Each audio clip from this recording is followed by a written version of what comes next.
Informe criminal. El joven con el peinado estilo Hollywood.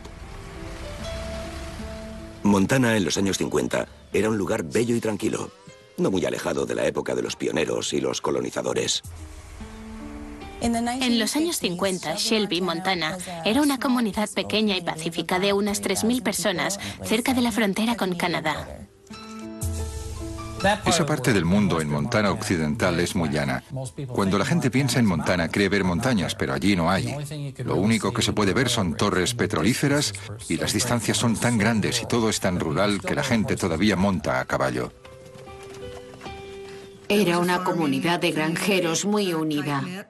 Era una comunidad muy agradable. El sol se pone en una tarde primaveral de 1951. Un pastor local ve algo extraño en las lindes de sus campos. Se llamaba George Jenkins y era un pastor. Todo el mundo lo llamaba Scott. Cuando iba hacia sus campos vio una gran bandada de aves. Que hubiese tantos pájaros implicaba sin duda que había algo grande muerto. George Jenkins entra despacio en el campo. Al acercarse a la masa negra que está tirada junto a la carretera, queda conmocionado por lo que descubre. Entró en el campo y para su horror se encontró a mi abuelo tirado boca abajo en los matorrales. La policía llega al lugar de los hechos y encuentra el cadáver asesinado de un hombre de negocios de Shelby, Clarence Pellet. Está boca abajo en el barro y le han disparado 7 veces por la espalda a quemarropa. Yo diría que los cogió por sorpresa. En una comunidad pequeña como esa no están acostumbrados a tener asesinatos tan brutales. Si este asesinato hubiese ocurrido en Nueva York, incluso en los años 50 habría sido tan solo uno más. Pero él era un amigo, un vecino, alguien a quien todo el mundo conocía. La policía encuentra 8 casquillos del calibre 45 cerca de la víctima. No saben qué conclusiones sacar del asesinato de su conciudadano. Creo que, dado que Shelby es una comunidad tan unida, tan pequeña y familiar, que pase algo así es terrible. Eres un hombre normal, con una familia, y de repente te disparan, te asesinan de forma brutal, sin motivo. Mi abuelo llegó a Montana en 1910 y en 1924 se casó con mi abuela. Por desgracia, yo nunca conocí a mi abuelo porque lo asesinaron 2 años antes de que yo naciese. Cuando aparece su cuerpo cosido a balazos, Clarence Pellet lleva desaparecido algo menos de 24 horas. Toda la comunidad lo ha estado buscando desde que se informó de su desaparición la noche antes.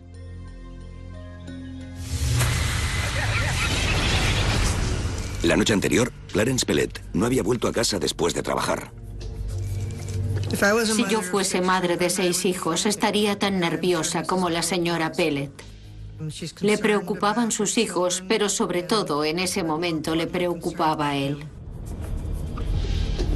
Mi abuela llamó al sheriff Dunstall sobre las 8.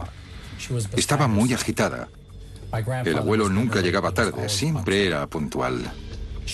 El sheriff Dunstall contactó con su amigo Smokey Denison, que era el jefe de policía de Shelby.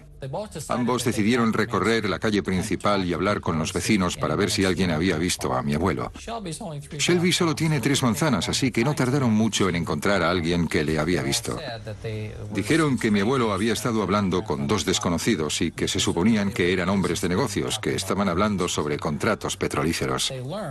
Descubrieron que los 2 hombres de negocios conducían un gran Buick negro. Y el sheriff Dunstall y Smokey pensaron que tal vez el negocio del petróleo había salido mal. La policía emite inmediatamente una orden de búsqueda y captura para un Buick negro conducido por 2 hombres de negocios desconocidos. Esa noche se hacen los preparativos para iniciar la búsqueda a la mañana siguiente. Toda la comunidad dejó sus labores y todo el mundo se puso a buscar a mi abuelo. Cerraron los negocios, las iglesias, incluso metieron a los niños en autobuses escolares para irlos dejando en intervalos de 1,5 km. 6 niños en cada parada, que caminaban en grupos de 3 en cada dirección hasta llegar a la siguiente intersección. Toda la zona de Montana se paralizó para ponerse a buscar a un amigo y vecino. Había gente a caballo, había un centenar de coches buscando, había incluso avionetas, algo que por aquella época era mucho decir. Así que toda la comunidad salió a la calle para intentar encontrarlo. Mientras la ciudad continúa la búsqueda, las autoridades reciben un informe de que un Plymouth, similar al de Clarence Pellet, se haya abandonado cerca de la frontera con Canadá. Habían llevado el coche de mi abuelo hasta Sweetgrass y lo habían abandonado. El jefe de policía de Shelby, Smokey Denison, descubre que alguien ha limpiado todas las huellas dactilares del vehículo. La policía interrogó a tantas personas como pudo, pero nadie había visto al señor Pellet ni su coche desde la noche anterior. Más o menos al mismo tiempo, las autoridades reciben una llamada de un restaurante local.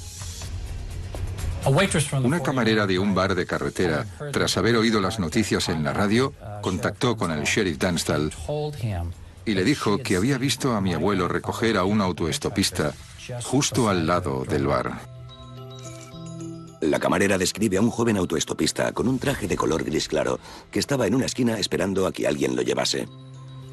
Vio que Clarence Pellet detenía su coche y recogía al desconocido. En su descripción, le dice a la policía que el joven llevaba un peinado estilo Hollywood. Era normal que la gente recogiese a los autoestopistas. Era de buen samaritano. Así que Dunstall decidió que, dado que tenían una orden de búsqueda del Buick negro, emitieran otra para ese joven, para ver si aparecía. La policía recorre todas las vías de acceso y salida del pueblo en busca del Buick negro. Y ahora también, del joven con peinado estilo Hollywood. La orden de búsqueda se extiende a los condados vecinos e incluso a la provincia canadiense de Alberta. Pero la noche acaba y ninguna de las dos pistas da resultados. La policía encontrará el coche abandonado y el cuerpo asesinado de Clarence Pellet antes de conseguir más información sobre el sospechoso. Sin un sospechoso al que detener, toda la inocencia y tranquilidad de Shelby se pierden para siempre.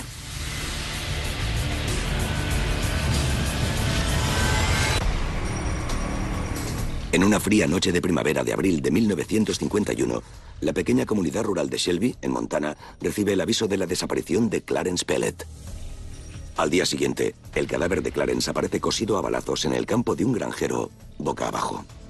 Se busca a dos hombres de negocios que conducen un Buick negro para interrogarlos, pero una camarera local dice a la policía que vio a Clarence Pellet recoger a un joven autoestopista, un joven con un peinado de Hollywood, unas horas antes de su desaparición. Se emite una orden de busca y captura. Poco después de encontrar el cadáver de la víctima, la policía de Shelby recibe una llamada de las autoridades del lado canadiense de la frontera. La policía montada de Canadá nos informó que habían detenido a un hombre que correspondía con la descripción de la persona buscada en Montana. Ese mismo día, el señor Dan y su esposa, que vivían en Lethbridge, en Alberta, Canadá, estaban comiendo mientras oían la radio y se enteraron de la orden de busca y captura de un chico con peinado al estilo Hollywood. La señora Dan levantó la mirada y vio que había un joven al lado de la carretera haciendo autostop y se parecía al que acababan de describir. Le dijo a su marido que aquel era el joven, que estaba allí mismo. Al principio él no la creyó, así que bajó las escaleras. Al rato le gritó que era cierto, que era él, que tenía razón, y que apuntase la matrícula del coche al que estaba subiendo. Ella no podía ver los números desde donde estaba, pero dedujo que se trataba de una matrícula de Calgary. Luego él llamó a la policía de Lethbridge y les dijo que habían visto al joven con el peinado estilo Hollywood subir a un coche con matrícula de Calgary. La policía montada de Canadá se pone rápidamente en acción e inicia una búsqueda coordinada por todas las autopistas que salen de Lethbridge. Tal y como informaron los periódicos, la policía montada preparó una estrategia con sus nuevos vehículos para llegar de Lethbridge a Calgary y trabajar juntos para detener todo vehículo que pasara por allí. La rápida y eficaz respuesta de la policía canadiense tiene éxito. En apenas una hora, consiguen encontrar al sospechoso en el asiento del pasajero de un coche que se dirige hacia el oeste. El nombre del sospechoso es Frank Dryman, un joven errante de 19 años de California. Tras detenerlo e interrogarlo, la policía lo entrega a las autoridades de Shelby, quienes suspenden la orden de busca y captura del Buick negro. Alegó lo que muchos acusados suelen alegar, que no había hecho nada, que no era la persona a la que estaban buscando. Sin embargo, dado que lo habían visto con el señor Pellet y a raíz de cómo estaban las cosas en la época, creo que la policía hizo lo correcto al considerar que tenían al culpable. La mañana después del arresto, John C. Hoyt, abogado del condado de Toole, acusa a Frank Draiman de asesinato en primer grado. Le interrogaron sin descanso durante una semana, pero él se mantuvo siempre desafiante y arrogante. El funeral de mi abuelo fue el 21 de abril, así que el sentimiento que se vivía en Shelby ya no era de miedo, sino de ira. De repente, el 11 de abril, Draiman se viene abajo y ofrece una confesión detallada del crimen. Draiman nació el 4 de junio de 1931 en Napa, California, en el seno de una familia numerosa y pobre. Draiman se crió en un hogar de alcohólicos y en un momento dado lo dieron en adopción. Vivió una infancia bastante turbulenta y siempre tuvo acceso a armas en casa. Al final acabó llevando un arma siempre encima, durante toda su vida. Cuando Frank Draiman tenía 16 años, fue detenido por la policía debido a su participación en un robo a mano armada a una licorería de Nevada. Se alistó en la Marina cuando tenía 17 años. Se vio obligado a hacerlo porque si no le habrían metido en la cárcel. Sirvió en un barco durante muy poco tiempo. Tenía un carácter violento y temperamental. Y en 1949 lo expulsaron por amenazar con un cuchillo a algunos compañeros y por problemas mentales. Tras ser expulsado de la Marina en junio de 1949, Draiman empezó a vagar por todo el país. Viajó de California a Carolina del Norte haciendo autostop y por el camino buscaba algún trabajo. Nunca se hizo un hueco en la sociedad, no se asentó ni echó raíces. Unos familiares le ofrecieron ayuda, pero apenas aguantó un mes antes de empezar a vagar de nuevo. Disfrutaba con esa vida y con las actividades criminales que cometía por el camino. En 1951, Frank Draiman luce un peinado de estilo Hollywood y lleva un revólver del calibre .45. El 2 de abril sale de Nevada y se dirige al norte. Por lo visto viajaba hacia Canadá para reunirse con una novia que tenía allí. El 4 de abril, Draiman llega a Shelby, en Montana. Llevaba una chaqueta demasiado ligera. No estaba vestido de manera apropiada para la época. Ya lo habían echado un par de veces ese día y hacía mucho frío, así que no quería volver a pasar por eso. Mi abuelo le recogió sobre las 5:30 o 6 de la tarde. Draiman informa a la policía de que su víctima conducía hacia el norte, saliendo de Shelby, y que intentó entablar conversación con él. Draiman no estaba de humor para hablar y permaneció en silencio mientras Clarence le preguntaba por su vida. Dijo que no dejaba de hacerle preguntas, que no callaba. Mi abuelo condujo unos 20 o 25 kilómetros y luego giró hacia el este. Dijo que lo iba a dejar allí. Draiman tenía un arma, así que apuntó al señor Pellet con ella y le ordenó que siguiese conduciendo. Un asombrado Clarence Pellet intenta razonar con Draiman. Le suplicó que no lo hiciese, que era padre de familia con 6 hijos. Incluso le ofreció que se llevase el coche y el dinero. Draiman le dijo que no podía dejarle ir porque si lo hacía contaría lo ocurrido a todo el mundo. Él le aseguró que no se lo diría a nadie. Draiman le cuenta a la policía que estaba harto del modo en que Clarence farfullaba y suplicaba por su vida. Le obligó a detenerse en una zona apartada. Cuando el coche se detuvo, Draiman ordenó a mi abuelo que saliera. Mi abuelo se arrodilló y suplicó por su vida. Draiman alzó el arma y mi abuelo supo que iba a morir, así que se puso de pie y empezó a correr. Draiman alzó el arma. Disparó una vez y falló, pero aseguró que con el segundo tiro cayó muerto. Luego corrió hacia el cuerpo y le metió 6 balas más en la espalda. Draiman dijo que pudo sentir el arma caliente en sus manos mientras los oídos le pitaban. Draiman usa el coche de la víctima para dirigirse a la frontera con Canadá. Frente a Sweetgrass, vacía la cartera de Clarence y abandona el vehículo. Decidió que tenía que deshacerse del arma, así que la desmontó como aprendió a hacer en la marina, cavó un hoyo y la enterró junto con la munición y lo cubrió todo con unas piedras. Luego fue a un hotel de la zona y durmió en el vestíbulo. Por la mañana subió a un autobús y se fue a Lethbridge. Los agentes se sorprenden por una confesión tan fría y tan cruel. Al día siguiente, los ciudadanos enfurecidos se agolpan en la calle para ver a Frank Draiman en los juzgados de Shelby. Él se declara culpable de asesinato y luego amenaza a la multitud y a los miembros de la dolida familia Pellet. Ese día presidía el juez del distrito R.M. Hattersley, quien sentencia a Frank Draiman a morir en la horca.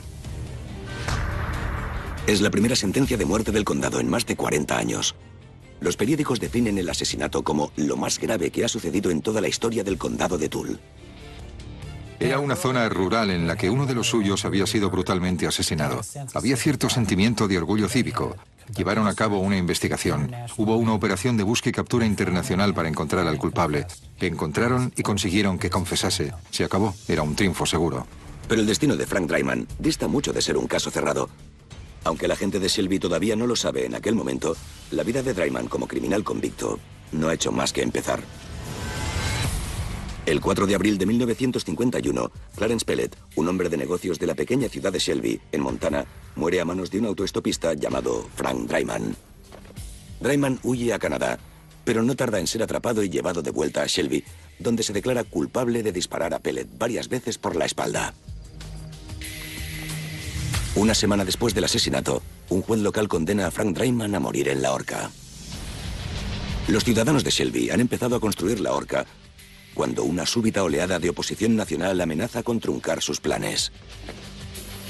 No tardó en convertirse en un caso muy polémico que no se limitó a Montana, sino que se extendió por toda la nación. El Partido Comunista aprovechó el caso de Draiman, ya que estaban en contra de la pena capital. Eso no sentó muy bien en la Montana rural. Tenían a su hombre, tenían su castigo y querían colgarle. Draiman fue capturado en Canadá el 5 de abril y lo enviaron de nuevo a Shelby, Montana, donde fue juzgado y sentenciado el 12 de abril, si no recuerdo mal. La ejecución iba a tener lugar el 1 de junio, es decir, solo había un lapso de unos 2 meses entre la sentencia y la ejecución, algo que no sucede hoy en día.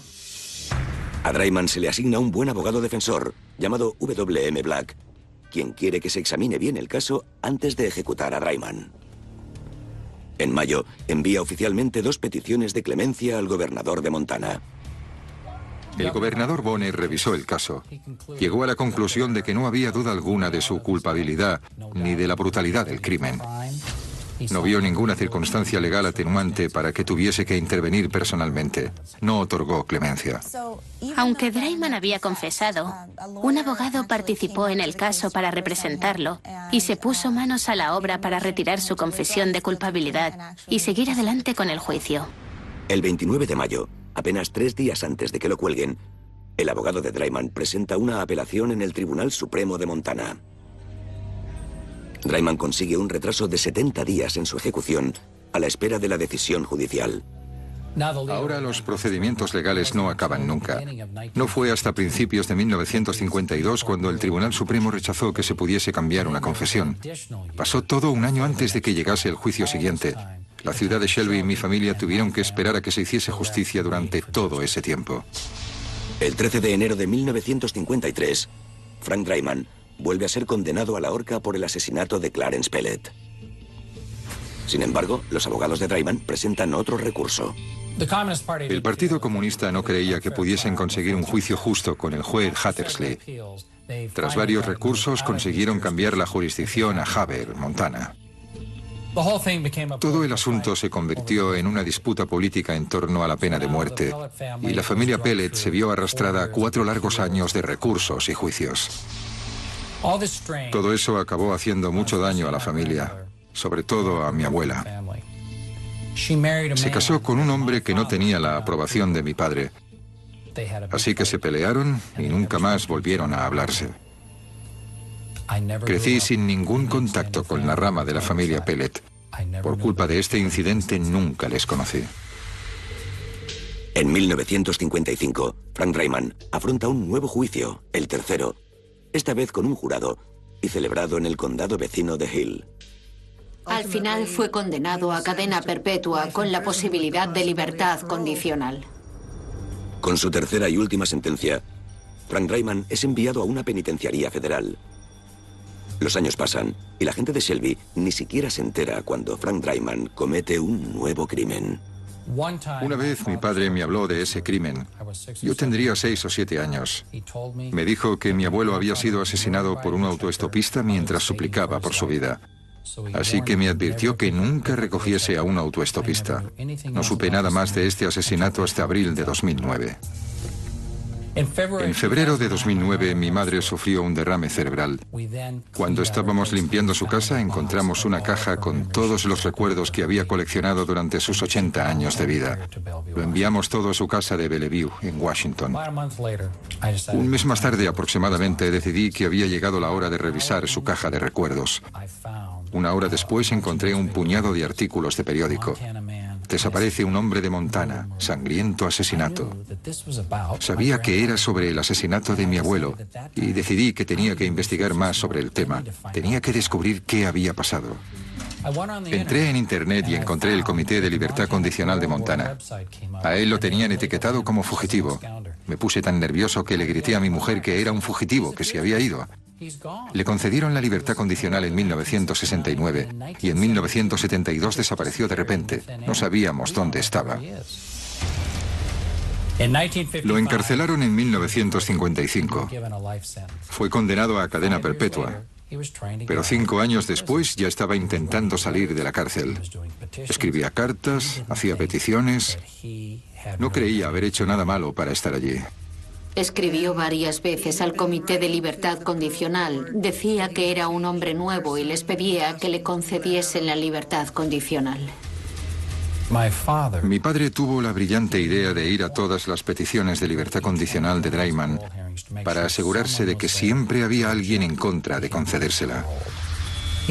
Era el único miembro de la familia Pellet que lo hacía. En enero de 1968 mi padre murió de un infarto. 10 meses después hubo otra petición. En ella le concedieron a Draiman la libertad condicional porque nadie se opuso.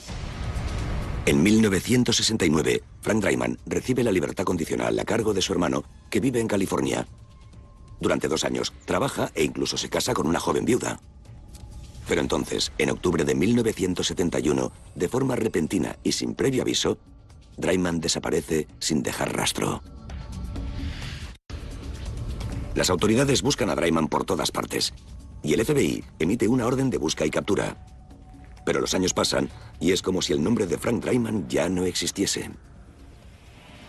Yo no creía que el caso estuviese cerrado. Tenía que encontrar a ese tipo y saber lo que había sido de él. Reuní tanta información que casi toda mi vida comenzaba a girar en torno al tema. Llamé al Comité de Libertad Condicional de Montana y me atendió una señorita muy agradable. Le hablé sobre mi investigación de la muerte de mi abuelo y ella me comentó que tenía ese mismo informe justo encima de la mesa. Pero cuando le pregunté si podía enviarme una copia, me contestó que su supervisor le había dicho que no me podía dar nada. Colgué y pensé que no había nada en el mundo que quisiese más que ese informe. Pero soy dentista, soy cirujano oral y no sé cómo actuar en casos así. En las Navidades de ese año, estábamos cenando con unos amigos que tenían una hija que acababa de graduarse en la Facultad de Derecho de Santa Clara. Durante la conversación, Emily me dijo que no llevaba ningún caso y que podría ayudarme con el mío. Llamé a las autoridades de Montana y me dijeron lo mismo que le habían dicho a Clem, que el público no tenía acceso a los informes sobre Draiman. Así que investigué un poco y descubrí que la Constitución de Montana sí que nos permite tener acceso a ellos. Envié una carta a las autoridades de Montana indicándoles este hecho y aceptaron darnos parte del informe. En los informes de la libertad condicional encontramos varios números de la seguridad social que Draiman había estado usando bajo nombres falsos. Descubrimos que en su libertad condicional, el señor Draiman había pasado de Montana al estado de California. Nos preguntábamos en qué parte de California estaría y si debíamos ir a por él en caso de estar vivo. No creía que estuviese vivo. Creía que lo único que nos íbamos a encontrar sería una lápida. Como le decía a mi mujer, era una historia impresionante y no podía parar. Toda historia tiene un final y yo tenía que descubrir lo que había pasado.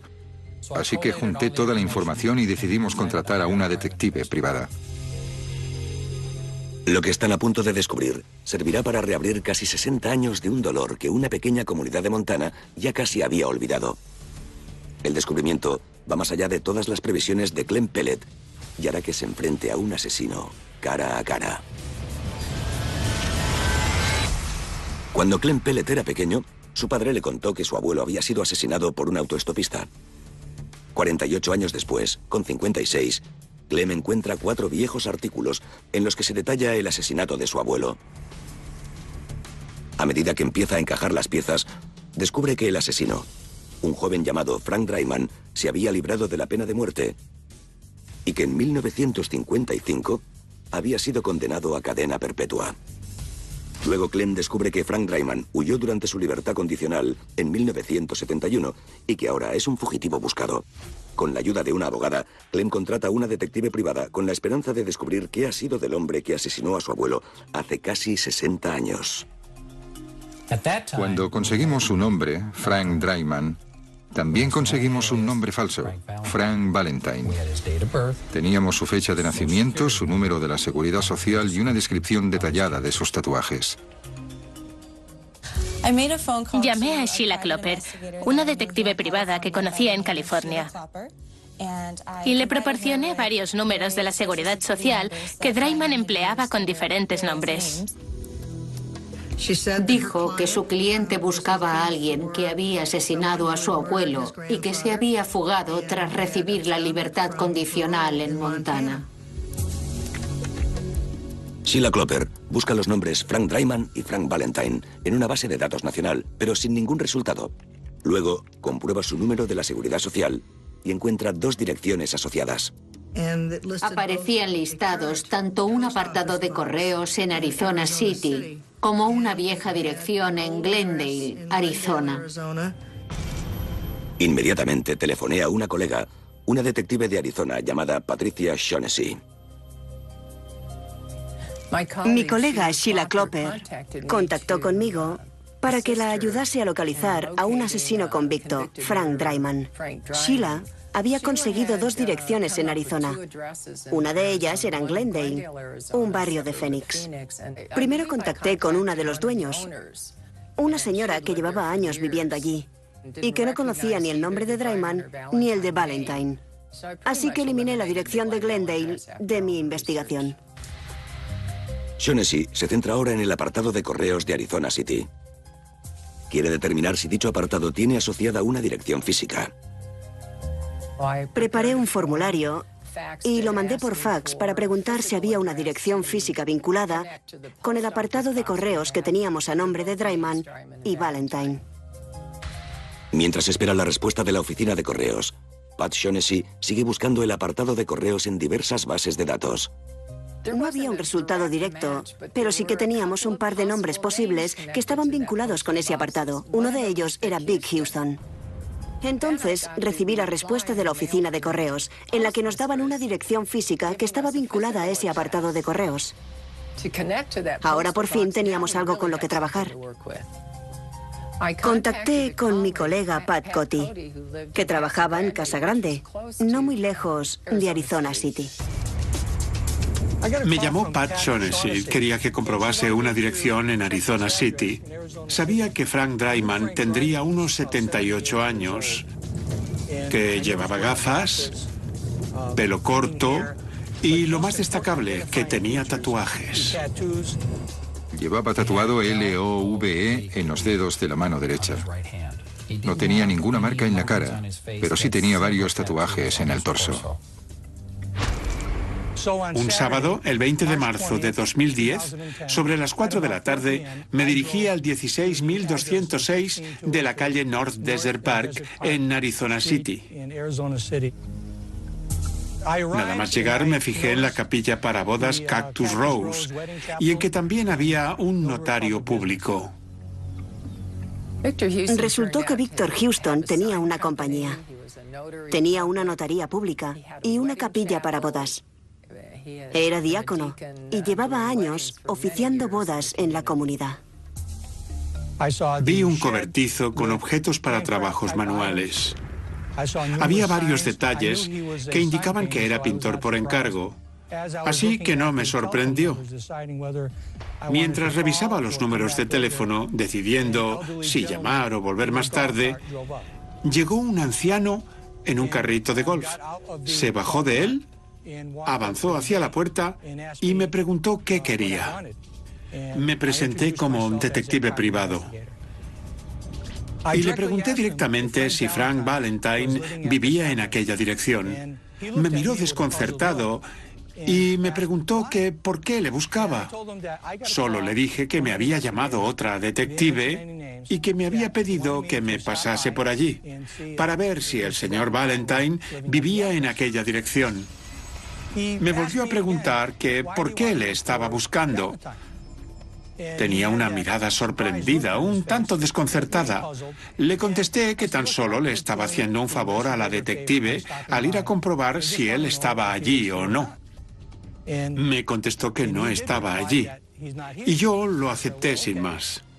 Empecé a hablar con él sobre otras cosas para conseguir que se relajase. Le enseñé mis credenciales con el objetivo de ver de cerca sus manos y poder echar un vistazo a sus tatuajes.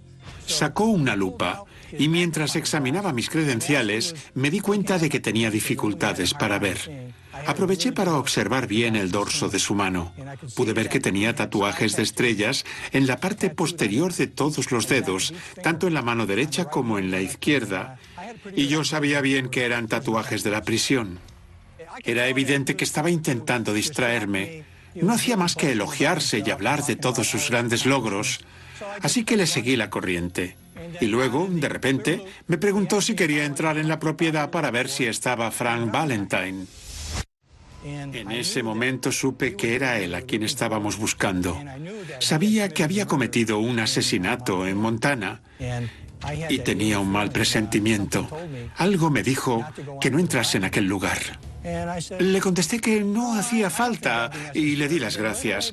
Poco después me lo volvió a preguntar y esta vez le comenté que ya tenía suficiente información y que me parecía un tipo honesto, que le diría a la detective que no estaba allí. Pareció satisfecho con mi comentario. Me fui y tan pronto como tuve señal en el móvil, llamé a Patty Shaughnessy y le comuniqué que aquel era nuestro hombre. Ella me preguntó si estaba seguro y le dije que era él, que no cabía duda. El sábado por la noche, aquel 20 de marzo, estaba en casa solo. Mi familia estaba fuera de la ciudad. Emily llamó para informarme de que me iba a enviar un correo electrónico. Quería que lo leyese y la llamase. Cuando lo abrí, había una línea que me llamó la atención. En ella decía que creía que Victor Houston y Frank Valentine eran la misma persona. Seguí sentado y me quedé mirándolo unos instantes. Luego la llamé para preguntarle si aquello era cierto y qué íbamos a hacer al respecto. Luego miré por la ventana y me pregunté qué había pasado. Mi cerebro estaba funcionando a 1000 por hora. Pensé en mi abuelo, un hombre al que nunca había conocido, y en el miedo que habría sentido en ese último momento. Me quedé mirando por la ventana. Clem Pellet no había nacido cuando Frank Draiman sintió por primera vez el frío metal de unas esposas, con 16 años. Tampoco había nacido cuando la policía montada de Canadá lo detuvo en el 51 por el asesinato de su abuelo. Ahora, con 56 años, la investigación de Clem va a conseguir que el viejo criminal vuelva a sentir una vez más el tacto del frío metal en las muñecas. El 4 de abril de 1951, Clarence Pellet, de Shelby, Montana, es asesinado por un autoestopista de 19 años llamado Frank Draiman. El asesino destroza para siempre la vida de la familia Pellet. Draiman es condenado a cadena perpetua, pero se le permite salir en libertad condicional en 1969, aunque en el 71 se da a la fuga y desaparece durante casi 40 años. En marzo de 2010, Clem Pellet el nieto de 56 años de Clarence Pellet, podría haber conseguido lo que la policía no pudo conseguir. Aunque lleva menos de un año investigando el asesinato, Glenn Pellet, un dentista de Washington, cree haber encontrado a Frank Dryman. Victor Houston tenía dos ocupaciones. Por un lado, era cura y oficiaba bodas. Por otro lado, sorprendentemente, era notario público. Vivía en Arizona City, unos 65 kilómetros al sur de donde vivía mi madre cuando tuvo el derrame cerebral. Una de sus vecinas, Pat Lindholm, vivía en Arizona City y había llegado a conocer bastante bien a Victor Houston con el paso de los años. Tras varios matrimonios fallidos y unas relaciones tirantes con sus hijos, Victor Houston vive y trabaja solo. Al conocer al señor Houston, me di cuenta de que su salud iba empeorando. Era obvio que estaba ciego, pero también estaba muy débil, y descubrí que no podía cocinar él mismo como debería. Mi marido y yo siempre teníamos más comida de la que necesitábamos, así que le llevábamos comida muy a menudo. Siempre se mostraba muy agradecido, muy humilde. Agradecía muchísimo todo lo que hacía por él. Cuando te relacionabas un poco con él, no tardabas en percatarte de que se quejaba enseguida, se enfadaba muy fácilmente y enseguida contestaba mal. En la comunidad de Arizona City, la imagen de Victor Houston es la de un canalla, un viejo gruñón y a menudo deshonesto. Me cuadra perfectamente que antes de llegar a reprimirse tanto como ahora, fuese una persona con problemas de control. Seguramente haya tenido problemas de comportamiento. El martes por la mañana, el sargento Villegas, del departamento del sheriff del condado de Pinal, en Arizona, recibe información de las autoridades de Montana. Iba a hacer mi ronda habitual ese día y me percaté de que había un mensaje en el ordenador que llevamos dentro del vehículo, que nos avisaba de un fugitivo que estaba en busca y captura por homicidio y por violar la libertad condicional. Un individuo llamado Frank Dryman que posiblemente vivía en el condado de Pinal. Siguiendo la pista recibida, fui a su casa con un par de ayudantes para contactar con él. En aquel momento estaba haciendo negocios con una señora. Bajó la mirada hacia la izquierda sin establecer contacto visual con nosotros y nos preguntó si podía ayudarnos. En ese momento supe que él tenía muy claro por qué estábamos allí. Pude ver que tenía en las manos unos tatuajes que lo identificaban, muy similares a los que me habían descrito.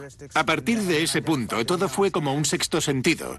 Una impresión que teníamos, la sensación de incomodidad que transmitía. Sobre todo, cuando le preguntamos si llevaba armas encima o algo que pudiese suponer un peligro para un agente. Uno de mis ayudantes lo registró y encontró una pistola semiautomática escondida en el bolsillo derecho de la chaqueta. Pensé que ese podría ser el individuo que nos habían descrito como Frank Dryman. Para nosotros, Vic Houston, quien llevaba años viviendo en nuestra comunidad. Las autoridades esposan a Victor Houston y lo llevan a comisaría para interrogarlo. Cuando lo trajimos, lo metimos aquí. Empezamos a hacerle preguntas sobre su identidad una y otra vez. Usamos algunas de las características que nos había indicado el Departamento Penitenciario de Montana. Sus tatuajes y muchos otros rasgos se iban sumando. Sin embargo, uno de los tatuajes que tenía en el pecho estaba ya muy gastado por el paso de los años. Así que le dijimos que lo íbamos a llevar a otras dependencias para demostrar su identidad en nuestro sistema de huellas dactilares. En ese momento, bajó la cabeza y se dio cuenta de que lo habíamos atrapado. Admitió que era él. Agachó la cabeza y después no dijo mucho más. Estaba en la consulta con pacientes. Me senté ante el ordenador y recibí un correo electrónico del Comité de Libertad Condicional de Montana. Lo primero que leí fue que había confesado. Un agradecimiento por mi buen trabajo y una felicitación por haberlo conseguido. No podía creerlo. Fue un momento que nunca olvidaré. 41 años después, Frank Dryman, el hombre que disparó a Clarence Pellet por la espalda 7 veces y luego se fugó durante una libertad condicional muy generosa, vuelve a estar entre rejas. Cuando la comunidad descubrió la historia de Frank Draiman, alias Big Houston, el tema corrió como la pólvora. Supongo que su mayor preocupación era si estaban de verdad casados o si los documentos que había firmado como notario tenían alguna validez, pero nadie podía imaginar que se trataba de un asesino. A la mañana siguiente, miércoles por la mañana, sonó el teléfono y me informaron de que habían llamado del Canal 4. Luego, que habían llamado de la CNN. Debí de dar 30 o 40 entrevistas aquel día. Todo el mundo estaba interesado en el asunto. También me llamó gente que vivía en Shelby en aquella época. Todo el mundo, los que aún vivían por aquel entonces, seguían conservando sentimientos muy intensos sobre el asunto. Sin duda, en su mente era un asesino a sangre fría que debería haber sido colgado. Y luego recibí otra llamada de una persona que se identificó como Dorothy, mi prima. Yo le comenté que nunca nos habíamos conocido. Y ella me contestó que había llegado la hora de poner fin a esa tontería. Que teníamos que volver a ser una familia. Frank Draiman es extraditado a Montana, donde vuelve a encontrarse ante el Comité de Libertad Condicional en la prisión estatal de Deer Lodge. Llevan esperándolo mucho tiempo. Draiman entró y un escalofrío me recorrió todo el cuerpo. Yo estaba sentado en primera fila y pensé, compungido, que aquel era el tipo que había asesinado a mi abuelo. Lleva 38 años desaparecido sin informar. Sí, señor, sí, señor. No sabíamos dónde estaba usted. Sí, señor. No mostró ninguna emoción. Estaba casi como desafiante. Yo seguía pensando que bastaba con que volviese la cabeza y nos mirase. Podría haber bastado con un lo siento. Con oírle decir que era un crío atolondrado de 19 años que hizo algo muy malo, que esperaba que pudiésemos perdonarle. Con eso toda la sala se habría emocionado, pero no lo hizo. La vista sobre la libertad condicional fue algo muy duro de presenciar. Creo que lo más duro que recuerdo fue ver a la hija del señor Draiman dar un paso al frente y decirle al comité que no sabía nada sobre el caso ni sobre toda aquella historia. Se puso literalmente de rodillas para suplicar al Comité de Libertad Condicional que dejase libre a su padre. Estaba tan desconsolada que tuvieron que sacarla de la sala. Clem habla ante el comité, junto con otros miembros de la familia Pellet. Me puse en pie y hablé al Comité de Libertad Condicional. Sin saberlo, había recogido el testigo de mi padre y ahora era yo quien tenía objeciones a que obtuviese la condicional. El comité toma la decisión inmediata y unánime de mandar a Frank Draiman de vuelta a la cárcel. Pasará los siguientes 5 años en la misma cárcel de Montana en la que entró por primera vez en 1951. Esta vez no habrá ningún recurso. Es el efecto de lo que Frank Draiman, alias Big Houston, hizo 28 años antes. Estaba todo el dolor y todo el sufrimiento que había causado a la familia de la víctima con su asesinato. El causado a su propia familia, la vida que había llevado. Aquel fue un día muy triste. No tenía ni idea de que todo esto iba a pasar cuando abrí la caja de los recuerdos. Por fin estaba de nuevo en la cárcel. Eso transmite la sensación de que se ha hecho justicia y de que posiblemente se haya cerrado el caso.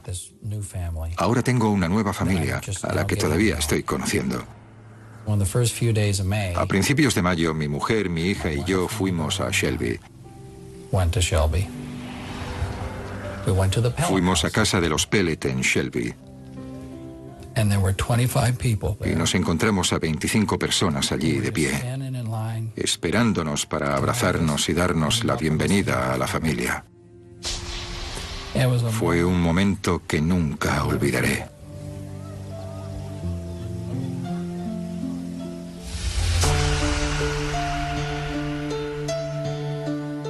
Información sobre el sospechoso. Sin un sospechoso al que detener, toda la inocencia y tranquilidad de Shelby se pierden para siempre.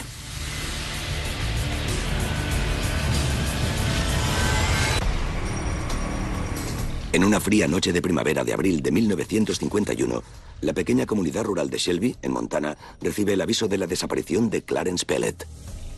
Al día siguiente, el cadáver de Clarence aparece cosido a balazos en el campo de un granjero, boca abajo. Se busca a 2 hombres de negocios que conducen un Buick negro para interrogarlos, pero una camarera local dice a la policía que vio a Clarence Pellet recoger a un joven autoestopista, un joven con un peinado de Hollywood, unas horas antes de su desaparición. Se emite una orden de busca y captura. Poco después de encontrar el cadáver de la víctima, la policía de Shelby recibe una llamada de las autoridades del lado canadiense de la frontera. La policía montada de Canadá nos informó que habían detenido a un hombre que correspondía con la descripción de la persona buscada en Montana. Ese mismo día, el señor Dan y su esposa, que vivían en Lethbridge, en Alberta, Canadá, estaban comiendo mientras oían la radio y se enteraron de la orden de busca y captura de un chico con peinado al estilo Hollywood. La señora Dan levantó la mirada y vio que había un joven al lado de la carretera haciendo autostop y se parecía al que acababan de describir. Le dijo a su marido que aquel era el joven, que estaba allí mismo. Al principio él no la creyó, así que bajó las escaleras. Al rato le gritó que era cierto, que era él, que tenía razón, y que apuntase la matrícula del coche al que estaba subiendo. Ella no podía ver los números desde donde estaba, pero dedujo que se trataba de una matrícula de Calgary. Luego él llamó a la policía de Lethbridge y les dijo que habían visto al joven con el peinado estilo Hollywood subir a un coche con matrícula de Calgary. La policía montada de Canadá se pone rápidamente en acción e inicia una búsqueda coordinada por todas las autopistas que salen de Lethbridge. Tal y como informaron los periódicos, la policía montada preparó una estrategia con sus nuevos vehículos para llegar de Lethbridge a Calgary y trabajar juntos para detener todo vehículo que pasara por allí. La rápida y eficaz respuesta de la policía canadiense tiene éxito. En apenas una hora, consiguen encontrar al sospechoso en el asiento del pasajero de un coche que se dirige hacia el oeste. El nombre del sospechoso es Frank Dryman, un joven errante de 19 años de California. Tras detenerlo e interrogarlo, la policía lo entrega a las autoridades de Shelby, quienes suspenden la orden de busca y captura del Buick negro. Alegó lo que muchos acusados suelen alegar: que no había hecho nada, que no era la persona a la que estaban buscando. Sin embargo, dado que lo habían visto con el señor Pellet y a raíz de cómo estaban las cosas en la época, creo que la policía hizo lo correcto al considerar que tenían al culpable. La mañana después del arresto, John C. Hoyt, abogado del condado de Toole, acusa a Frank Dryman de asesinato en primer grado. Le interrogaron sin descanso durante una semana, pero él se mantuvo siempre desafiante y arrogante. El funeral de mi abuelo fue el 21 de abril, así que el sentimiento que se vivía en Shelby ya no era de miedo, sino de ira. De repente, el 11 de abril, Dryman se viene abajo y ofrece una confesión detallada del crimen. Dryman nació el 4 de junio de 1931 en Napa, California, en el seno de una familia numerosa y pobre. Dryman se crió en un hogar de alcohólicos y en un momento dado lo dieron en adopción. Vivió una infancia bastante turbulenta y siempre tuvo acceso a armas en casa. Al final acabó llevando un arma siempre encima, durante toda su vida. Cuando Frank Dryman tenía 16 años, fue detenido por la policía debido a su participación en un robo a mano armada a una licorería de Nevada. Se alistó en la Marina cuando tenía 17 años. Se vio obligado a hacerlo porque si no le habrían metido en la cárcel. Sirvió en un barco durante muy poco tiempo. Tenía un carácter violento y temperamental.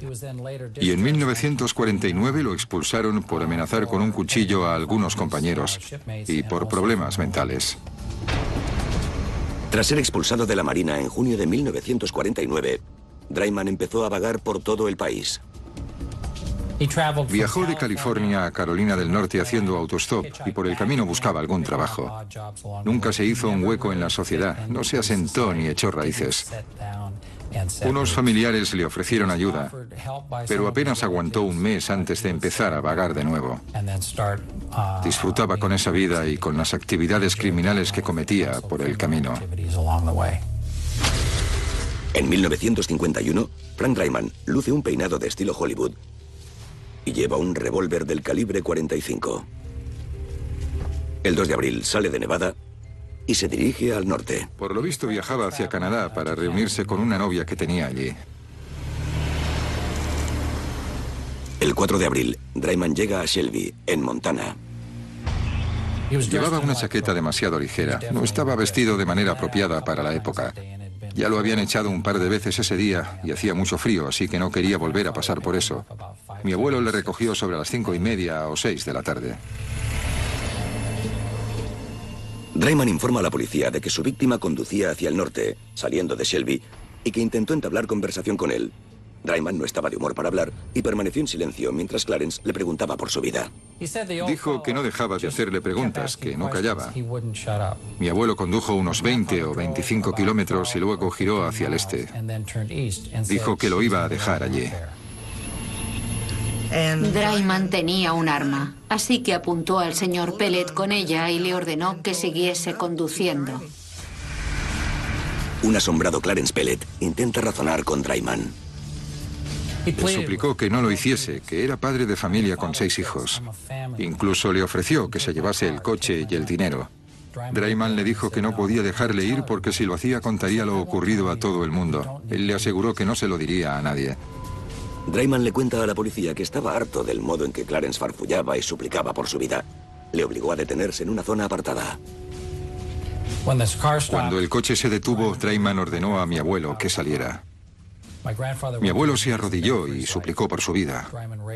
Dryman alzó el arma y mi abuelo supo que iba a morir, así que se puso de pie y empezó a correr. Dryman alzó el arma. Disparó una vez y falló. Pero aseguró que con el segundo tiro cayó muerto. Luego corrió hacia el cuerpo y le metió 6 balas más en la espalda. Dryman dijo que pudo sentir el arma caliente en sus manos mientras los oídos le pitaban. Dryman usa el coche de la víctima para dirigirse a la frontera con Canadá. Frente a Sweetgrass, vacía la cartera de Clarence y abandona el vehículo. Decidió que tenía que deshacerse del arma, así que la desmontó como...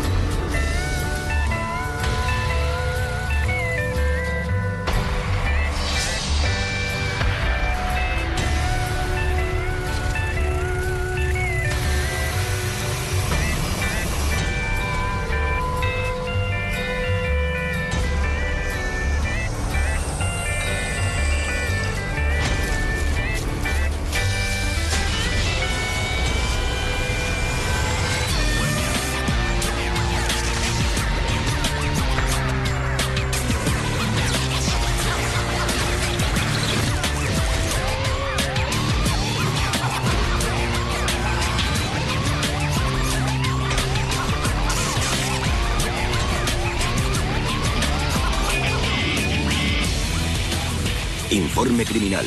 El joven con el peinado estilo Hollywood. Montana, en los años 50, era un lugar bello y tranquilo, no muy alejado de la época de los pioneros y los colonizadores. En los años 50, Shelby, Montana, era una comunidad pequeña y pacífica de unas 3.000 personas cerca de la frontera con Canadá. Esa parte del mundo en Montana occidental es muy llana. Cuando la gente piensa en Montana cree ver montañas, pero allí no hay. Lo único que se puede ver son torres petrolíferas y las distancias son tan grandes y todo es tan rural que la gente todavía monta a caballo. Era una comunidad de granjeros muy unida. Era una comunidad muy agradable. El sol se pone en una tarde primaveral de 1951.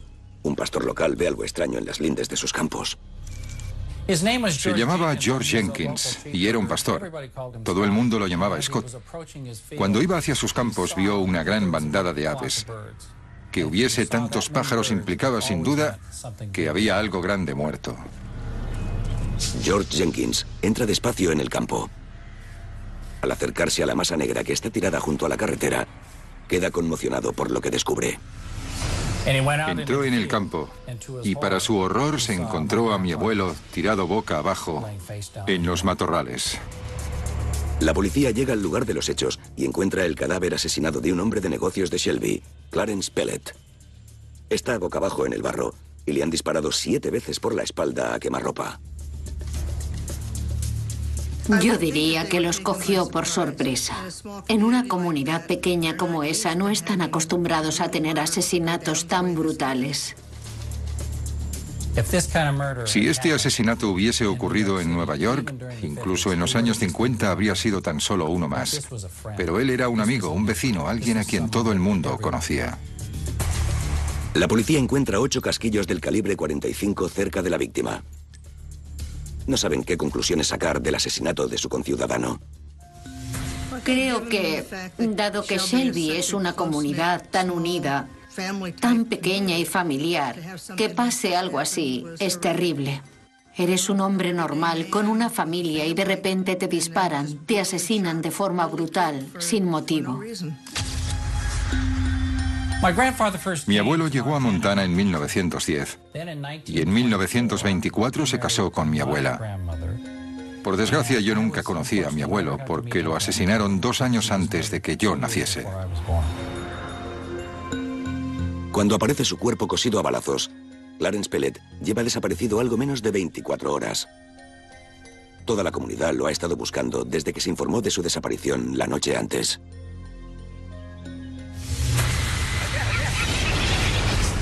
La noche anterior, Clarence Pellet no había vuelto a casa después de trabajar. Si yo fuese madre de 6 hijos, estaría tan nerviosa como la señora Pellet. Le preocupaban sus hijos, pero sobre todo en ese momento le preocupaba a él. Mi abuela llamó al sheriff Dunstall sobre las 8. Estaba muy agitada. El abuelo nunca llegaba tarde, siempre era puntual. El sheriff Dunstall contactó con su amigo Smokey Denison, que era el jefe de policía de Shelby. Ambos decidieron recorrer la calle principal y hablar con los vecinos para ver si alguien había visto a mi abuelo. Shelby solo tiene 3 manzanas, así que no tardaron mucho en encontrar a alguien que le había visto. Dijeron que mi abuelo había estado hablando con 2 desconocidos y que se suponían que eran hombres de negocios, que estaban hablando sobre contratos petrolíferos. Descubrieron que los 2 hombres de negocios conducían un gran Buick negro. Y el sheriff Dunstall y Smokey pensaron que tal vez el negocio del petróleo había salido mal. La policía emite inmediatamente una orden de búsqueda y captura para un Buick negro conducido por 2 hombres de negocios desconocidos. Esa noche se hacen los preparativos para iniciar la búsqueda a la mañana siguiente. Toda la comunidad dejó sus labores y todo el mundo se puso a buscar a mi abuelo. Cerraron los negocios, las iglesias, incluso metieron a los niños en autobuses escolares para irlos dejando en intervalos de 1,5 km. 6 niños en cada parada, que caminaban en grupos de 3 en cada dirección hasta llegar a la siguiente intersección. Toda la zona de Montana se paralizó para ponerse a buscar a un amigo y vecino. Había gente a caballo, había un centenar de coches buscando, había incluso avionetas, algo que por aquella época era mucho decir. Así que toda la comunidad salió a la calle para intentar encontrarlo. Mientras la ciudad continúa la búsqueda, las autoridades reciben un informe de que un Plymouth, similar al de Clarence Pellet, se haya abandonado cerca de la frontera con Canadá. Habían llevado el coche de mi abuelo hasta Sweetgrass y lo habían abandonado. El jefe de policía de Shelby, Smokey Denison, descubre que alguien ha limpiado todas las huellas dactilares del vehículo. La policía interrogó a tantas personas como pudo, pero nadie había visto al señor Pellet ni su coche desde la noche anterior. Más o menos al mismo tiempo, las autoridades reciben una llamada de un restaurante local. Una camarera de un bar de carretera, tras haber oído las noticias en la radio, contactó con el sheriff Dunstall y le dijo que había visto a mi abuelo recoger a un autoestopista justo al lado del bar. La camarera describe a un joven autoestopista con un traje de color gris claro que estaba en una esquina esperando a que alguien lo llevase. Vio cómo Clarence Pellet detenía su coche y recogía al desconocido. En su descripción, le dice a la policía que el joven llevaba un peinado estilo Hollywood. Era normal que la gente recogiese a los autoestopistas. Era de buen samaritano. Así que Dunstall decidió que, dado que tenían una orden de búsqueda del Buick negro, emitieran otra para ese joven, para ver si aparecía. La policía recorre todas las vías de acceso y salida del pueblo en busca del Buick negro. Y ahora también, del joven con peinado estilo Hollywood. La orden de búsqueda se extiende a los condados vecinos e incluso a la provincia canadiense de Alberta. Pero la noche acaba y ninguna de las dos pistas da resultados.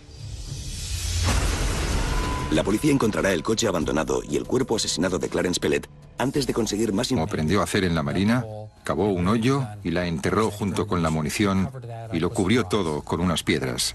Luego fue a un hotel de la zona y durmió en el vestíbulo. Por la mañana subió a un autobús y se fue a Lethbridge. Los agentes se sorprenden por una confesión tan fría y tan cruel. Al día siguiente, los ciudadanos enfurecidos se agolpan en la calle para ver a Frank Draiman en los juzgados de Shelby. Él se declara culpable de asesinato y luego amenaza a la multitud y a los miembros de la dolida familia Pellet. Ese día presidía el juez del distrito R.M. Hattersley, quien sentencia a Frank Draiman a morir en la horca. Es la primera sentencia de muerte del condado en más de 40 años. Los periódicos definen el asesinato como lo más grave que ha sucedido en toda la historia del condado de Toole. Era una zona rural en la que uno de los suyos había sido brutalmente asesinado. Había cierto sentimiento de orgullo cívico. Llevaron a cabo una investigación. Hubo una operación de búsqueda y captura internacional para encontrar al culpable. Le encontraron y consiguieron que confesase. Se acabó. Era un triunfo seguro. Pero el destino de Frank Draiman dista mucho de ser un caso cerrado. Aunque la gente de Shelby todavía no lo sabe en aquel momento, la vida de Draiman como criminal convicto no ha hecho más que empezar. El 4 de abril de 1951, Clarence Pellet, un hombre de negocios de la pequeña ciudad de Shelby, en Montana, muere a manos de un autoestopista llamado Frank Draiman.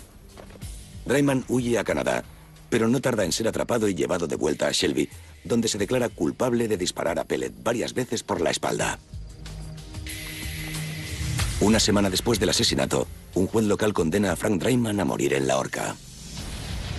Los ciudadanos de Shelby han empezado a construir la horca cuando una súbita oleada de oposición nacional amenaza con truncar sus planes. No tardó en convertirse en un caso muy polémico que no se limitó a Montana, sino que se extendió por toda la nación. El Partido Comunista aprovechó el caso de Draiman, ya que estaban en contra de la pena capital. Eso no sentó muy bien en la Montana rural. Tenían a su hombre, tenían su castigo y querían colgarle. Draiman fue capturado en Canadá el 5 de abril y lo enviaron de nuevo a Shelby, Montana, donde fue juzgado y sentenciado el 12 de abril, si no recuerdo mal. La ejecución iba a tener lugar el 1 de junio, es decir, solo había un lapso de unos 2 meses entre la sentencia y la ejecución, algo que no sucede hoy en día. A Draiman se le asigna un buen abogado defensor, llamado W.M. Black, quien quiere que se examine bien el caso antes de ejecutar a Draiman. En mayo, envía oficialmente 2 peticiones de clemencia al gobernador de Montana. El gobernador Bonner revisó el caso. Llegó a la conclusión de que no había duda alguna de su culpabilidad ni de la brutalidad del crimen. No vio ninguna circunstancia legal atenuante para que tuviese que intervenir personalmente. No otorgó clemencia. Aunque Draiman había confesado, un abogado participó en el caso para representarlo y se puso manos a la obra para retirar su confesión de culpabilidad y seguir adelante con el juicio. El 29 de mayo, apenas 3 días antes de que lo cuelguen, el abogado de Draiman presenta una apelación en el Tribunal Supremo de Montana. Draiman consigue un retraso de 70 días en su ejecución a la espera de la decisión judicial. Ahora los procedimientos legales no acaban nunca. No fue hasta principios de 1952 cuando el Tribunal Supremo rechazó que se pudiese cambiar una confesión. Pasó todo un año antes de que llegase el juicio siguiente. La ciudad de Shelby y mi familia tuvieron que esperar a que se hiciese justicia durante todo ese tiempo. El 13 de enero de 1953, Frank Draiman vuelve a ser condenado a la horca por el asesinato de Clarence Pellet. Sin embargo, los abogados de Draiman presentan otro recurso. El Partido Comunista no creía que pudiesen conseguir un juicio justo con el juez Hattersley. Tras varios recursos consiguieron cambiar la jurisdicción a Havre, Montana. Todo el asunto se convirtió en una disputa política en torno a la pena de muerte, y la familia Pellet se vio arrastrada a 4 largos años de recursos y juicios. Todo eso acabó haciendo mucho daño a la familia, sobre todo a mi abuela. Se casó con un hombre que no tenía la aprobación de mi padre, así que se pelearon y nunca más volvieron a hablarse. Crecí sin ningún contacto con la rama de la familia Pellet. Por culpa de este incidente nunca les conocí. En 1955, Frank Draiman afronta un nuevo juicio, el tercero, esta vez con un jurado y celebrado en el condado vecino de Hill. Al final fue condenado a cadena perpetua con la posibilidad de libertad condicional. Con su tercera y última sentencia, Frank Draiman es enviado a una penitenciaría federal. Los años pasan y la gente de Shelby ni siquiera se entera cuando Frank Draiman comete un nuevo crimen. Una vez mi padre me habló de ese crimen. Yo tendría 6 o 7 años. Me dijo que mi abuelo había sido asesinado por un autoestopista mientras suplicaba por su vida. Así que me advirtió que nunca recogiese a un autoestopista. No supe nada más de este asesinato hasta abril de 2009. En febrero de 2009 mi madre sufrió un derrame cerebral. Cuando estábamos limpiando su casa encontramos una caja con todos los recuerdos que había coleccionado durante sus 80 años de vida. Lo enviamos todo a su casa de Bellevue, en Washington. Un mes más tarde aproximadamente decidí que había llegado la hora de revisar su caja de recuerdos. Una hora después encontré un puñado de artículos de periódico. Desaparece un hombre de Montana, sangriento asesinato. Sabía que era sobre el asesinato de mi abuelo y decidí que tenía que investigar más sobre el tema. Tenía que descubrir qué había pasado. Entré en internet y encontré el Comité de Libertad Condicional de Montana. A él lo tenían etiquetado como fugitivo. Me puse tan nervioso que le grité a mi mujer que era un fugitivo, que se había ido. Le concedieron la libertad condicional en 1969 y en 1972 desapareció de repente. No sabíamos dónde estaba. Lo encarcelaron en 1955. Fue condenado a cadena perpetua. Pero 5 años después ya estaba intentando salir de la cárcel. Escribía cartas, hacía peticiones. No creía haber hecho nada malo para estar allí. Escribió varias veces al Comité de Libertad Condicional. Decía que era un hombre nuevo y les pedía que le concediesen la libertad condicional. Mi padre tuvo la brillante idea de ir a todas las peticiones de libertad condicional de Draiman para asegurarse de que siempre había alguien en contra de concedérsela. Era el único miembro de la familia Pellet que lo hacía. En enero de 1968 mi padre murió de un infarto. 10 meses después hubo otra petición. En ella le concedieron a Draiman la libertad condicional porque nadie se opuso. En 1969, Frank Draiman recibe la libertad condicional a cargo de su hermano, que vive en California. Durante 2 años, trabaja e incluso se casa con una joven viuda. Pero entonces, en octubre de 1971, de forma repentina y sin previo aviso, Draiman desaparece sin dejar rastro. Tenía una mirada sorprendida, un tanto desconcertada. Le contesté que tan solo le estaba haciendo un favor a la detective al ir a comprobar si él estaba allí o no. Me contestó que no estaba allí, y yo lo acepté sin más. Empecé a hablar con él sobre otras cosas para conseguir que se relajase. Le enseñé mis credenciales con el objetivo de ver de cerca sus manos y poder echar un vistazo a sus tatuajes. Sacó una lupa y mientras examinaba mis credenciales me di cuenta de que tenía dificultades para ver. Aproveché para observar bien el dorso de su mano. Pude ver que tenía tatuajes de estrellas en la parte posterior de todos los dedos, tanto en la mano derecha como en la izquierda. Y yo sabía bien que eran tatuajes de la prisión. Era evidente que estaba intentando distraerme. No hacía más que elogiarse y hablar de todos sus grandes logros.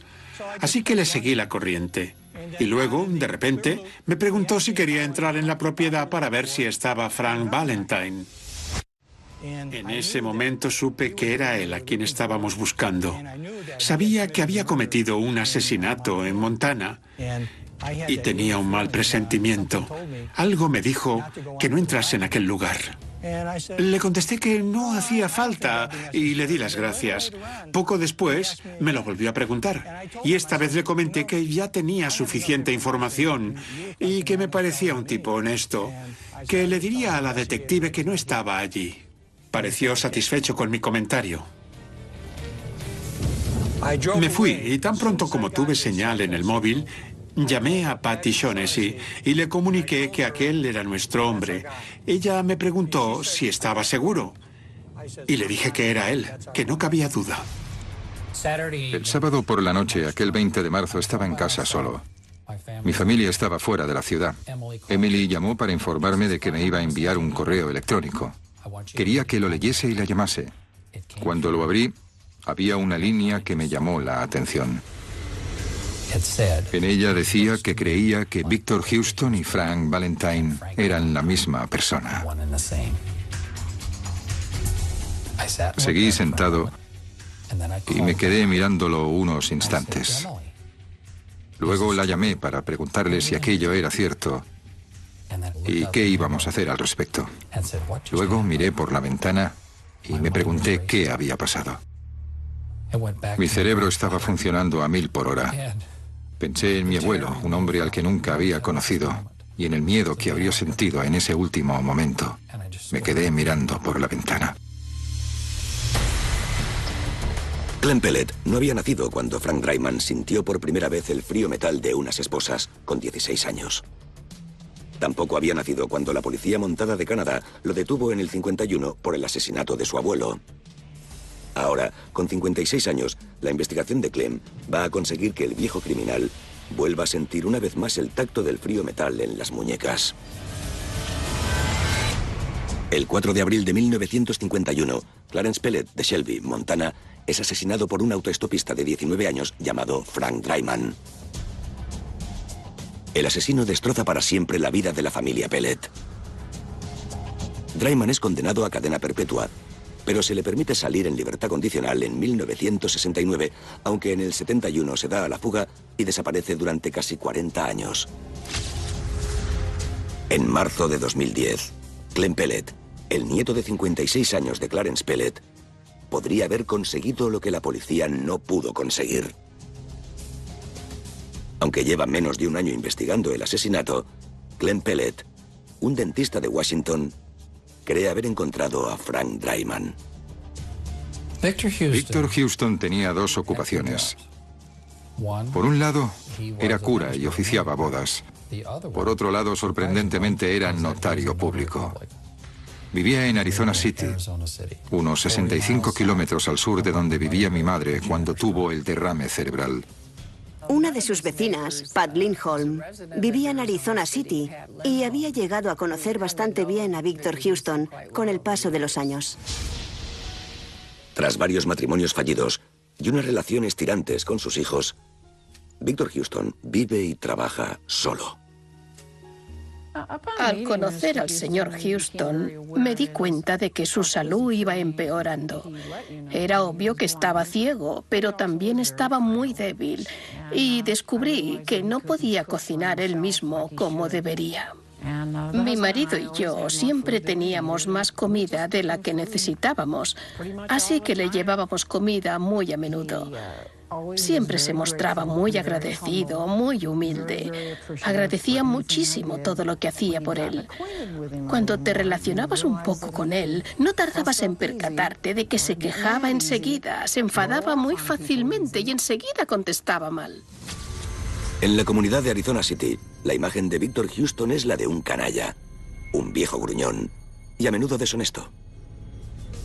Me cuadra perfectamente que antes de llegar a reprimirse tanto como ahora, fuese una persona con problemas de control. Seguramente haya tenido problemas de comportamiento. El martes por la mañana, el sargento Villegas, del departamento del sheriff del condado de Pinal, en Arizona, recibe información de las autoridades de Montana. Iba a hacer mi ronda habitual ese día y me percaté de que había un mensaje en el ordenador que llevamos dentro del vehículo, que nos avisaba de un fugitivo que estaba en busca y captura por homicidio y por violar la libertad condicional. Un individuo llamado Frank Dryman que posiblemente vivía en el condado de Pinal. Siguiendo la pista recibida, fui a su casa con un par de ayudantes para contactar con él. En aquel momento estaba haciendo negocios con una señora. Bajó la mirada hacia la izquierda sin establecer contacto visual con nosotros y nos preguntó si podía ayudarnos. En ese momento supe que él tenía muy claro por qué estábamos allí. Pude ver que tenía en las manos unos tatuajes que lo identificaban, muy similares a los que me habían descrito. A partir de ese punto, todo fue como un sexto sentido. Una impresión que teníamos, la sensación de incomodidad que transmitía. Sobre todo, cuando le preguntamos si llevaba armas encima o algo que pudiese suponer un peligro para un agente. Uno de mis ayudantes lo registró y encontró una pistola semiautomática escondida en el bolsillo derecho de la chaqueta. Pensé que ese podría ser el individuo que nos habían descrito como Frank Dryman. Para nosotros, Vic Houston, quien llevaba años viviendo en nuestra comunidad. Las autoridades esposan a Victor Houston y lo llevan a comisaría para interrogarlo. Cuando lo trajimos, lo metimos aquí. Empezamos a hacerle preguntas sobre su identidad una y otra vez. Usamos algunas de las características que nos había indicado el Departamento Penitenciario de Montana. Sus tatuajes y muchos otros rasgos se iban sumando. Sin embargo, uno de los tatuajes que tenía en el pecho estaba ya muy gastado por el paso de los años. Así que le dijimos que lo íbamos a llevar a otras dependencias para demostrar su identidad en nuestro sistema de huellas dactilares. En ese momento, bajó la cabeza y se dio cuenta de que lo habíamos atrapado. Admitió que era él. Las autoridades buscan a Dryman por todas partes y el FBI emite una orden de busca y captura. Pero los años pasan y es como si el nombre de Frank Dryman ya no existiese. Yo no creía que el caso estuviese cerrado. Tenía que encontrar a ese tipo y saber lo que había sido de él. Reuní tanta información que casi toda mi vida comenzaba a girar en torno al tema. Llamé al Comité de Libertad Condicional de Montana y me atendió una señorita muy agradable. Le hablé sobre mi investigación de la muerte de mi abuelo y ella me comentó que tenía ese mismo informe justo encima de la mesa. Pero cuando le pregunté si podía enviarme una copia, me contestó que su supervisor le había dicho que no me podía dar nada. Colgué y pensé que no había nada en el mundo que quisiese más que ese informe. Pero soy dentista, soy cirujano oral y no sé cómo actuar en casos así. En las Navidades de ese año, estábamos cenando con unos amigos que tenían una hija que acababa de graduarse en la Facultad de Derecho de Santa Clara. Durante la conversación, Emily me dijo que no llevaba ningún caso y que podría ayudarme con el mío. Llamé a las autoridades de Montana y me dijeron lo mismo que le habían dicho a Clem, que el público no tenía acceso a los informes sobre Dryman. Así que investigué un poco y descubrí que la Constitución de Montana sí que nos permite tener acceso a ellos. Envié una carta a las autoridades de Montana indicándoles este hecho y aceptaron darnos parte del informe. En los informes de la libertad condicional encontramos varios números de la seguridad social que Dryman había estado usando bajo nombres falsos. Descubrimos que en su libertad condicional, el señor Dryman había pasado de Montana al estado de California. Nos preguntábamos en qué parte de California estaría y si debíamos ir a por él en caso de estar vivo. No creía que estuviese vivo. Creía que lo único que nos íbamos a encontrar sería una lápida. Como le decía a mi mujer, era una historia impresionante y no podía parar. Toda historia tiene un final y yo tenía que descubrir lo que había pasado. Así que junté toda la información y decidimos contratar a una detective privada. Lo que están a punto de descubrir servirá para reabrir casi 60 años de un dolor que una pequeña comunidad de Montana ya casi había olvidado. El descubrimiento va más allá de todas las previsiones de Clem Pellet y hará que se enfrente a un asesino cara a cara. Cuando Clem Pellet era pequeño, su padre le contó que su abuelo había sido asesinado por un autoestopista. 48 años después, con 56, Clem encuentra 4 viejos artículos en los que se detalla el asesinato de su abuelo. A medida que empieza a encajar las piezas, descubre que el asesino, un joven llamado Frank Dryman, se había librado de la pena de muerte y que en 1955 había sido condenado a cadena perpetua. Luego Clem descubre que Frank Draiman huyó durante su libertad condicional en 1971 y que ahora es un fugitivo buscado. Con la ayuda de una abogada, Clem contrata a una detective privada con la esperanza de descubrir qué ha sido del hombre que asesinó a su abuelo hace casi 60 años. Cuando conseguimos su nombre, Frank Draiman, también conseguimos un nombre falso, Frank Valentine. Teníamos su fecha de nacimiento, su número de la seguridad social y una descripción detallada de sus tatuajes. Llamé a Sheila Clopper, una detective privada que conocía en California, y le proporcioné varios números de la seguridad social que Draiman empleaba con diferentes nombres. Dijo que su cliente buscaba a alguien que había asesinado a su abuelo y que se había fugado tras recibir la libertad condicional en Montana. Sheila Clopper busca los nombres Frank Draiman y Frank Valentine en una base de datos nacional, pero sin ningún resultado. Luego, comprueba su número de la seguridad social y encuentra 2 direcciones asociadas. Aparecían listados tanto un apartado de correos en Arizona City como una vieja dirección en Glendale, Arizona. Inmediatamente telefoné a una colega, una detective de Arizona llamada Patricia Shaughnessy. Mi colega Sheila Clopper contactó conmigo para que la ayudase a localizar a un asesino convicto, Frank Draiman. Sheila había conseguido 2 direcciones en Arizona. Una de ellas era en Glendale, un barrio de Phoenix. Primero contacté con una de los dueños, una señora que llevaba años viviendo allí y que no conocía ni el nombre de Draiman ni el de Valentine. Así que eliminé la dirección de Glendale de mi investigación. Shaughnessy se centra ahora en el apartado de correos de Arizona City. Quiere determinar si dicho apartado tiene asociada una dirección física. Preparé un formulario y lo mandé por fax para preguntar si había una dirección física vinculada con el apartado de correos que teníamos a nombre de Draiman y Valentine. Mientras espera la respuesta de la oficina de correos, Pat Shaughnessy sigue buscando el apartado de correos en diversas bases de datos. No había un resultado directo, pero sí que teníamos un par de nombres posibles que estaban vinculados con ese apartado. Uno de ellos era Big Houston. Entonces recibí la respuesta de la oficina de correos, en la que nos daban una dirección física que estaba vinculada a ese apartado de correos. Ahora por fin teníamos algo con lo que trabajar. Contacté con mi colega Pat Coty, que trabajaba en Casa Grande, no muy lejos de Arizona City. Me llamó Pat Shaughnessy. Quería que comprobase una dirección en Arizona City. Sabía que Frank Draiman tendría unos 78 años, que llevaba gafas, pelo corto y, lo más destacable, que tenía tatuajes. Llevaba tatuado LOVE en los dedos de la mano derecha. No tenía ninguna marca en la cara, pero sí tenía varios tatuajes en el torso. Un sábado, el 20 de marzo de 2010, sobre las 4 de la tarde, me dirigí al 16.206 de la calle North Desert Park en Arizona City. Nada más llegar me fijé en la capilla para bodas Cactus Rose y en que también había un notario público. Resultó que Victor Houston tenía una compañía. Tenía una notaría pública y una capilla para bodas. Era diácono y llevaba años oficiando bodas en la comunidad.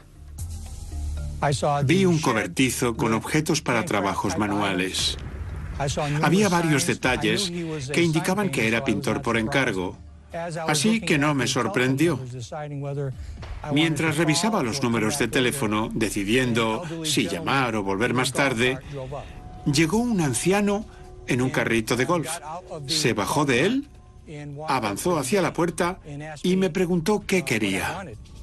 Me presenté como detective privado. Y le pregunté directamente si Frank Valentine vivía en aquella dirección. Me miró desconcertado y me preguntó que por qué le buscaba. Solo le dije que me había llamado otra detective y que me había pedido que me pasase por allí para ver si el señor Valentine vivía en aquella dirección. Me volvió a preguntar que por qué le estaba buscando.